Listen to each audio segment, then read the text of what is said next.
क्योंकि आप लोगों को ये चीज पता होनी चाहिए what is the difference between blank words and free words.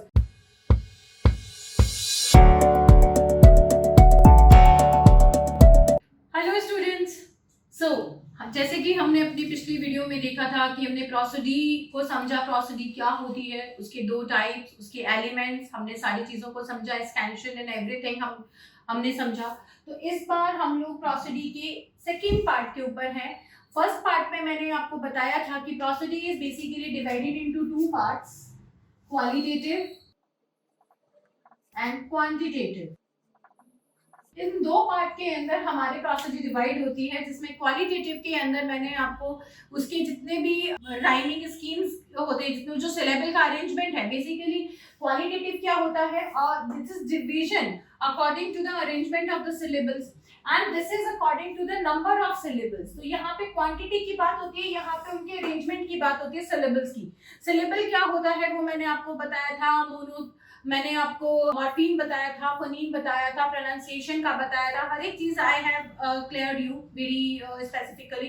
Now अब क्वालिटेटिव के अंदर और क्वांटिटेटिव के अंदर, दोनों ही चीजों के अंदर I will give you a complete idea, एक पूरा सिनेरियो आपको दूंगी कि क्वालिटेटिव के अंदर हम लोगों को क्या चीजें रह गई थी। क्वालिटेटिव के अंदर मैंने जो आपको बताए थे वो 6 टाइप की राइमिंग बताई थी, आयम्बिक, एनापेस, डेक्टाइल, ट्रॉकेई, स्पॉन्डी एंड पायरिक। ये 6 तरीके की राइमिंग स्कीम्स मैंने आपको बताई थी, which is based on the arrangement of syllable. अब इसी में जब मैंने आपको एक्सटेंशन की बात बताई थी कि एलिमेंट्स की बात बताई थी, तो मैंने आपको यहाँ पे आयम्बिक एंड वो 6 arrangements of syllables which is basically called as rhyme। मैंने आपको ये तो बता दिया था कि इसमें जो 6 अरेंजमेंट है वो मैंने आपको बता दिए थे, बट उसके अलावा जो जो और है वो मैं आपको इसमें क्वालिटेटिव के अंदर पहले बता रही हूँ, then we will move on to the quantitative. तो क्वालिटेटिव के अंदर सिलेबल या राइम, अभी तक हमने सिलेबल के अरेंजमेंट को देखा था, अब I am telling you the qualitative prosody on the basis of the rhyming scheme. So now second will be on the basis of rhyming scheme। Rhyming scheme किससे होते हैं, वो भी सिलेबल के ही अरेंजमेंट से होती है। तो राइमिंग स्कीम के बेस पे हम लोग देखते हैं यहाँ पे इसमें कौन कौन से अरेंजमेंट्स आते हैं, इसमें कौन कौन से प्रोसोडिक, कौन कौन से वर्सेस आते हैं। सबसे पहले इसके अंदर आएगा ब्लैंक वर्स। अब ब्लैंक वर्स अगर आता है तो ब्लैंक वर्स की क्वालिटी क्या है, ब्लैंक वर्स किसे कहते हैं। ब्लैंक वर्स को बेसिकली हम लोग एपिक मीटर से भी जानते हैं कि दिस इज एपिक मीटर। तो this is also called English epic meter. मैंने आपको जो meters of forms of poetries करवाए थे उसके अंदर ऑलरेडी ये करवाया था, लेकिन इसको हम जब क्वालिटेटिव में लेते हैं तो इसका अरेंजमेंट क्या होगा, आयम्बिक, पेंटामीटर। अब पेंटामीटर, आयम्बिक तो मैंने आपको बता दिया, पेंटामीटर नहीं बताया। पेंटा इज 5, दैट इज वो क्वांटिटेटिव में आएगा, वो भी बताऊंगी। पहले इसको समझो, इसमें अरेंजमेंट क्या है, केवल एक रूल फॉलो होता है, that is iambic, pentameter should be there. बाकी कितनी भी लाइन हो सकती है, कितने भी स्टैंजा का पैराग्राफ हो सकता है, कुछ भी हो सकता है, but only one rule should be followed, that is iambic, pentameter. Second आता है इसी में free verse. I am taking both of these together क्योंकि आप लोगों को ये चीज पता होनी चाहिए what is the difference between blank verse and free verse. Blank verse के अंदर एक रूल होता है आयम्बिक, पेंटामीटर का। फ्री वर्स के अंदर any rhyming scheme, any rhyme, any syllabic arrangement, any rhyme, any syllabic arrangement can be there, because यहाँ पे जो आपका अरेंजमेंट है वो कुछ भी हो सकता है, because this is free rhyme, no rules. आप इन सब के साथ एक चीज लिख सकते हो, दैट इज नो रूल्स। यहाँ पे क्या आ जाएगा, one rule is there, that is no rules. ठीक है, that is free verse. Now the third one is rhyme royal. Rhyme royal ये वही सब हैं, टाइप्स ऑफ पोइट्री वाले ही हैं, तो आप सबको पता ही है इसके अंदर क्या है क्या नहीं है। राइम रॉयल के अंदर क्या होता है, फर्स्ट कितनी लाइंस है, that is 7 lines, and iambic, pentameter, iambic, pentameter. Fourth is couplet, again iambic, pentameter, ये स्टैंडर्ड है, इसके अलावा चेंज भी हो सकते हैं, but rules are rules, these are all comes under the qualitative one. Then fifth one will be quadrate. Quadrate में 4 lines and any rhyme. यहाँ पे राइम कुछ भी हो सकती है. नो नीड कि यहाँ पे कितनी सिलेबल्स होंगे, क्या होंगे, वो कुछ भी होगा, लेकिन इसके अंदर जो मीटर्स होंगे वो कोई भी हो सकता है, ट्रॉपिक भी हो सकता है, एनापेस्टिक भी हो सकता है, anything can be there. Okay, ये आपके आते हैं blank verse, free verse, rhyme royal जो कि फिक्स टाइमिंग के साथ चलते हैं, कपलेट जो कि फिक्स टाइमिंग के साथ चलता है, क्वाड्रेट में राइम कोई सी भी हो सकती है, 4 लाइंस के साथ चलता है. ये हुए आपके सिलेबिक अरेंजमेंट के बेसिस के ऊपर, कि सिलेबिक अरेंजमेंट के बेस पे आपके यहाँ पे 5 कैटेगरीज इसके अंदर ये आएगी. देन इसके अलावा इसके अंदर और कौन से आते हैं, नंबर ऑफ सिलेबल्स के बेसिस पे जो अरेंजमेंट होगा वो क्वांटिटेटिव के अंदर होगा. क्वालिटेटिव के अंदर नंबर ऑफ सिलेबल्स नहीं दिए हैं, जहां पे पेंटामीटर लिखा है वहां पे नंबर ऑफ सिलेबल्स है, बट उसके साथ साथ आयम्बिक भी लिखा हुआ है, इसलिए वो आपके क्वालिटेटिव और क्वांटिटेटिव दोनों का पार्ट बन जाते हैं. ठीक है, now let's come to quantitative prosody. Okay, let me rub it. अब यहाँ पे आपका आता है क्वांटिटेटिव. क्वांटिटेटिव के अंदर आपका आता है number of syllable. Number of syllables के बेस पे इसका अरेंजमेंट होता है.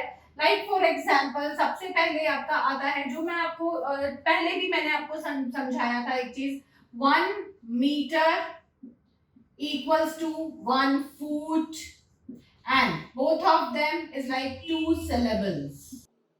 ये फॉर्मूला आपको ध्यान रखना है. ठीक है, मीटर इक्वल्स टू फुट, दोनों में से कुछ भी लिखा हो एक ही बात है.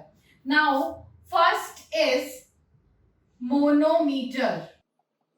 Manometer equals to 2 syllables, also called as diameter. Then diasyllable. Diameter equals to 4 syllable, that is tetrasyllabic. Third, triameter, that is 6 syllable, hexasyllabic. Tetrameter का मतलब हुआ 4 meters. 4 meters means 8 syllable.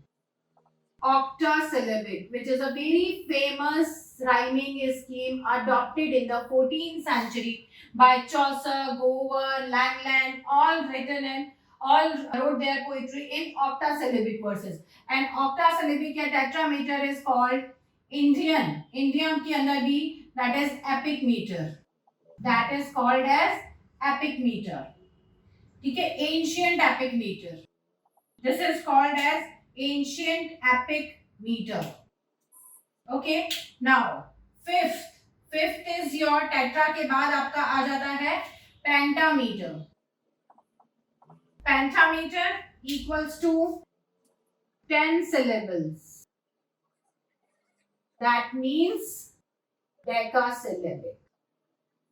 And decasyllabic या pentameter is called as English epic meter. Why it is called as English epic meter? It is called as English epic meter because Milton has used it in Paradise Lost, which is a great epic, and that is also pentameter में लिखी हुई चीजों को हम लोग iambic, pentameter में लिखी हुई चीजों को हम क्या बोलते हैं, ब्लैंक वर्सेस. अभी आपको बताया. So basically it's not only about pentameter, but if it is in the iambic pentameter, that is called English epic meter. If it is an iambic tetrameter, that is ancient epic meter. Okay, the iambic is very important in both of that. Without iambic they are not epic meters. Okay, now next is hexameter. 12 syllables. This kind of line is called as Spencerian line. This is called a Spencerian line, and that is डायडेकासिलेबिक। अगर मैं इसको इसी के continuation में लिखती हूँ, then that is diadecasyllabic. Diadecasyllabic. That is called hexameter. This is also called Spencerian line, and along with the Spencerian line, hexameter is also called as Alexandrine or serpentine. This is also called serpentine or Alexandrine. Alexandrine is called by Spencer.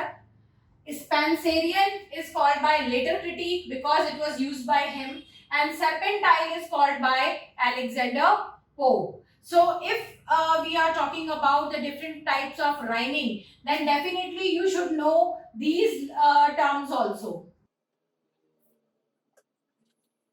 That Alexandrine is called by Spencer, called it Alexandrine. Serpentine is called by Alexander Pope, and Spencerian is called by the critique. जो उस time के critics थे उन्होंने इसको Spencerian कहा था. Now after that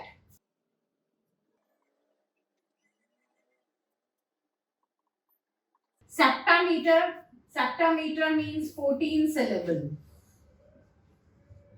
14 syllable is tetradecasyllable.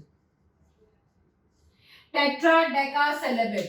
But what basically this septameter is called as? Septameter is basically called as poltometer. Poltometer or poltometer.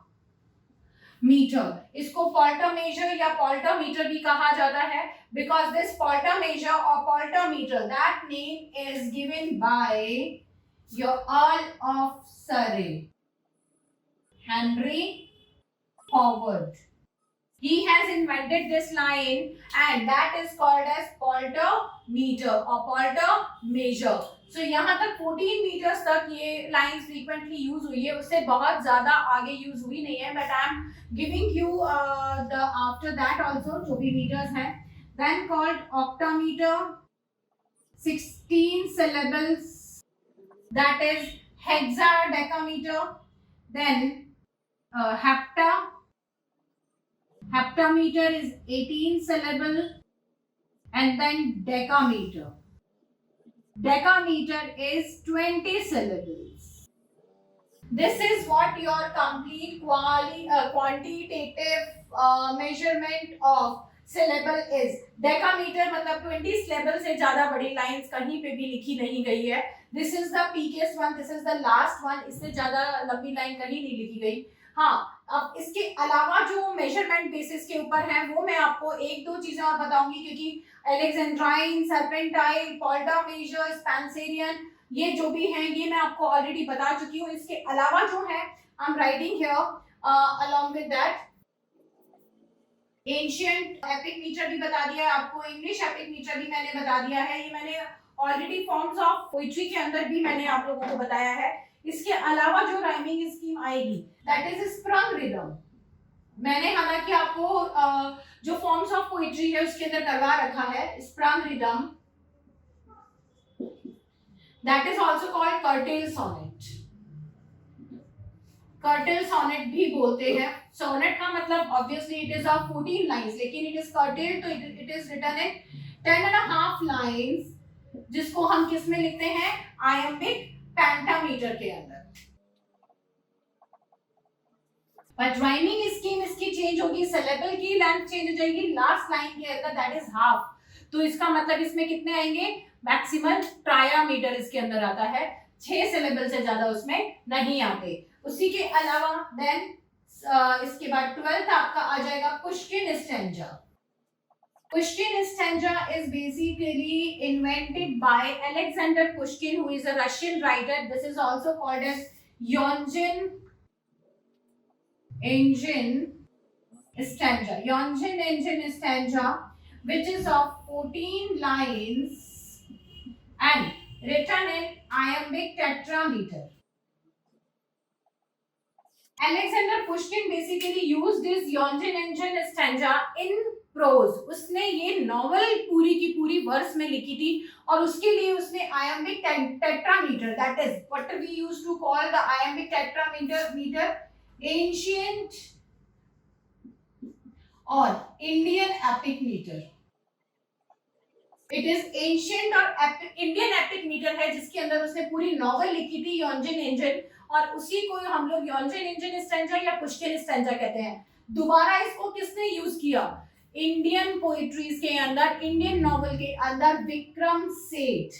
It was used by Vikram Seth in his Golden Gate, the biggest novel. उसको इसने poetry के अंदर लिखा और उसने उसमें Pushkin stanza use किया। ये क्वेश्चन आया हुआ है आपके नेट में, आपके बाकी के एग्जाम्स के अंदर। You should know it, you should get it, and इस चीज को हमेशा ध्यान रखिए कि गोल्डन गेट जैसी नॉवल जो कि आपके साहित्य अकेडमी के लिए, जो कि आपके बाकी के प्राइजेस के लिए नॉमिनेट हुई है, and Vikram Seth is the contemporary writer जो बहुत इंपॉर्टेंट राइटर है। उन्होंने ancient Indian epic meter which was used by a Russian writer, उसी में अपनी नॉवल भी लिखी है। आपके पास ये क्वेश्चन घुमा के भी आ सकता है कि इंडियन वर्क्स के अंदर ऐसी कौन सी नॉवल है जो कि इंडियन एंशिएंट एपिक मीटर के अंदर लिखी हुई है। या एक क्वेश्चन आ जाए, what is Indian ancient epic meter. Ancient epic meter का मतलब क्या हुआ, या इंडियन एपिक मीटर का मतलब क्या हुआ? वो मीटर जिसके अंदर रामायण महाभारत जैसे, गीता जैसे महाकाव्य मतलब एपिक्स लिखे गए हैं, तो वो है Indian epic meter, that is iambic tetrameter. ठीक है, व्हाट इज टेट्रामीटर? ये देखिए 8 सिलेबल्स, इसको हम लोग बोलते हैं। ठीक है, अब यहाँ पर आता है हेक्सामीटर। हेक्सामीटर क्या है? Hexameter is 12 syllable. हेक्सामीटर को हम लोग यहाँ पे एक और नाम से जानते हैं। What is hexameter? हेक्सामीटर के लिए मैंने आपको बताया स्पेंसेरियन स्टैंजा हमने वहां पे लिखा हुआ है, लेकिन एक चीज बताना भूल गए, if it is iambic hexameter, if it is iambic hexameter then it is Homeric stanza। Homer की इलियड एंड ओडिसी हेक्सामीटर में लिखी हुई है, ये आपको मैंने बताया भी है, इसीलिए इसको होमरिक मीटर भी बोलते हैं। सो किसी भी नाम से आ जाए, Alexandrine, serpentine, Spenserian, Homeric metre, that is hexameter. और just because Homer has used it, Spenser ने इसका नाम एलेक्जेंड्राइन मीटर लिखा था। ठीक है, अब ये सारी चीजें आपको इसमें ध्यान रखनी है। And here we are summed up with the complete playlist of our forms of literature. आज की सीरीज में मैंने फॉर्म्स ऑफ लिटरेचर में आपको सारे फॉर्म्स करवा दिए हैं, सारे मीटर्स करवा दिए, प्रोसिडी कंप्लीट करवा दी है। So this playlist is basically completed. Now we are going to start a new playlist that is literary terms। आप लोगों को डेली YouTube शॉर्ट्स के अंदर मिलेंगे, जिसमें मैं कोई ना कोई लिटरेरी टर्म्स करवाऊंगी आपको, जिसमें मैं कोई ना कोई आपको प्राइजेस या उसके नॉमिनेशंस या शॉर्ट लिस्ट, लॉन्ग लिस्ट के अंदर आए हुए वर्क्स के बारे में बताऊंगी। Now we are starting another thing, तो उसमें मैं आपको कुछ ना कुछ नया बताती रहूंगी। But along with that new playlist हमारी बहुत सारी स्टार्ट हुई है, जिसमें मैंने लिंग्विस्टिक्स स्टार्ट किया है, बहुत जल्दी इंग्लिश इन इंडिया स्टार्ट होने वाली है आपकी unit. So be prepare for that and we will be here with you to give you more knowledge about all the subjects and all the units of your syllabuses. So keep watching us and bye bye, take care.